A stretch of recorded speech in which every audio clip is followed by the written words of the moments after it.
ফ্রিজে ফ্রোজেন করা চিকেন ছিল। অনেক দিন ধরে ভাবছিলাম বাচ্চাদের টিফিনে কিছু ডোনাট, কিছু রোল বানিয়ে দিব। হ্যালো, আসসালামু আলাইকুম এভরিওয়ান, কেমন আছেন? কে কোথা থেকে ভিডিওটা দেখছেন কমেন্ট করে জানাবেন। আশা করছি সবাই ভালো আছেন, আমিও ভালো আছি আলহামদুলিল্লাহ। তো এই যে বাচ্চাদের জন্য আজকে ছুটির দিন ছিল, এই জন্য কিছু চিকেন ডোনাট বানিয়ে নিলাম।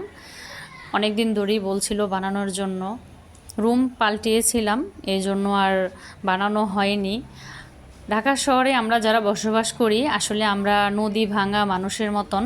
নদী যেরকম ভেঙে সব গুঁড়িয়ে দেয়, ঠিক তেমনি ওই রকমভাবে আমরাও নদী ভাঙা মানুষের মতন।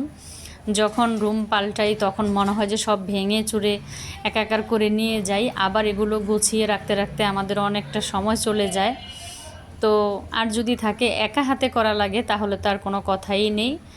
তো এই জন্য রুম পাল্টিয়েছিলাম, অনেক দিন ধরে কাজ ছিল, এজন্য আর কিছু করতে পারি নাই। এখন যেহেতু কিছু সময় পেলাম, ভাবলাম আজকে কিছু ডোনাট, চিকেন রোল, স্প্রিং, তারপরে কিছু মোমো, চিকেন মোমো বানিয়ে রেখে দিই। তো এক এক করে আমি বানিয়ে নিচ্ছিলাম।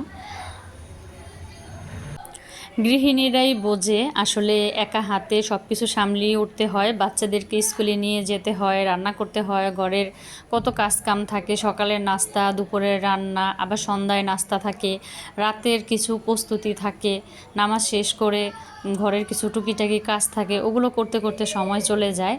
অনেক দিন ধরেই ছাদ বাগানে আসা হয় না, তাই ভাবলাম যে আজকে একটু ছাদ বাগানে আসা যাক। তো এই তো আমি ছাদ বাগানে চলে আসলাম। এখানে গাছগুলো বৃষ্টি হয়েছে, এজন্য একটু সতেজ দেখা যাচ্ছে।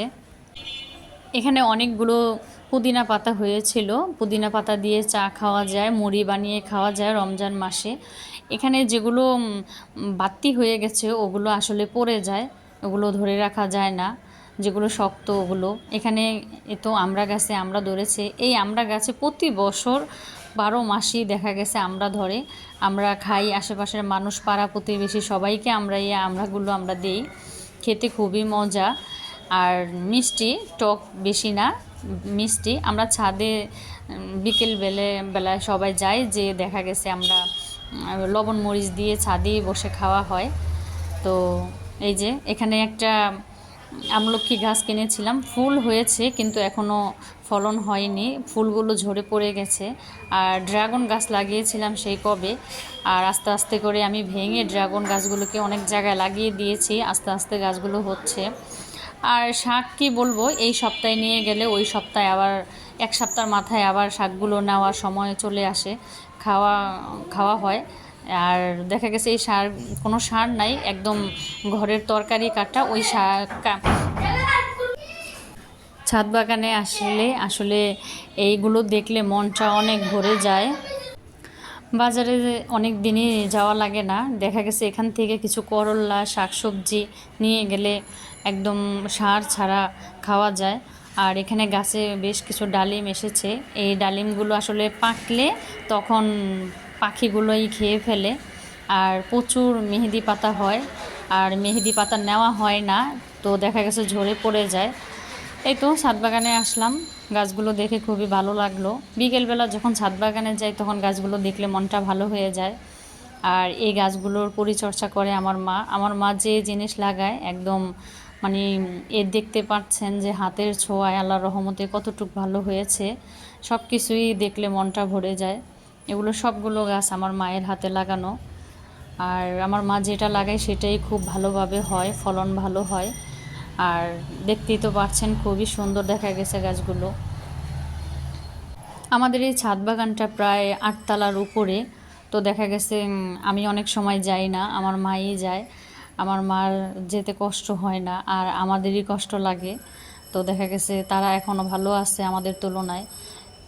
8 তলা বেয়ে তারপরে গাছের পরিচর্যা করে, গাছে পানি দেয়। তো এই যে দেখতে পাচ্ছেন কত সুন্দর 12 মাসই আমরা ধরে আছে গাছে। এগুলো প্রতিবারই খাওয়া হয়। আর এখানে ফুল আবার চলে এসেছে। আমাদের দেশে মোটামুটি সবারই ছাদ বাগান আছে। যাদের ছাদে গাছ আছে তারাই আসলে বোঝে যে এগুলো পরিচর্যা করতে আসলে কতটা ভালো লাগে, শান্তি লাগে। আর দেখা গেছে বাজারের শাকসবজি কিনে খাওয়ার থেকে এই শাকসবজিগুলো কিনে খাওয়া যায়, আমাদের স্বাস্থ্যের জন্য খুবই ভালো। এখানে কলমির শাকগুলো কিন্তু লাগানো হয়নি। আমরা বাজার থেকে শাক কিনে এনে খাওয়ার পরে যেই তরকারির আগাছাগুলো থাকে ওগুলো ফেলে দেওয়ার পরে এই গাছগুলো হয়েছে। আর পুদিনা পাতাগুলো একই রকমভাবেই হয়েছে। তো এখানে যে শাক এনেছে, আনার পরে এই যে কতগুলো শাক হয়েছে মাশাল্লাহ, এক বল শাক হয়েছে। এগুলোকে আমরা সবাইকে একটু একটু করে দিব আর আমরাও একটু করে রাখবো। এই শাকটা খেতে খুবই মজাদার হয় চিংড়ি মাছ দিয়ে রান্না করলে। তো এই যে আমি রান্না করতে চলে আসলাম। এখানে আজকে ইলিশ মাছ রান্না করলাম। আর ইলিশ মাছটা আসলে আমাদের খেতে ভালো লাগে। আমাদের যে কোনো তরকারি দিয়েই ইলিশ মাছটা খাওয়া যায়। ইলিশ মাছের সাথে সব তরকারিই যায়। আজকে ইলিশ মাছটা আমি এখানে ভুনা করে নিলাম। আর এখানে আমার মেয়ে বলছিল মুরগির চামড়া খাবে, ওর জন্য একটু চামড়া রান্না করে নিলাম। প্রতিদিনই 2টা আইটেম করা হয়, একটা আইটেম দিয়ে হয় না। মানুষ 3 জন, তারপরও এরকমই হয়। কার কার এরকম অবস্থা কমেন্ট করে জানাবেন। আর আমার ভিডিওটা যদি ভালো লাগে শেয়ার করে দিবেন, আর একটা গঠনমূলক কমেন্ট করবেন। তাহলে আমরা নতুন নতুন ভিডিও তৈরি করতে উৎসাহ পাই। আর আপনারা আসলে সবাই ভালো থাকবেন, সুস্থ থাকবেন। আসসালামু আলাইকুম।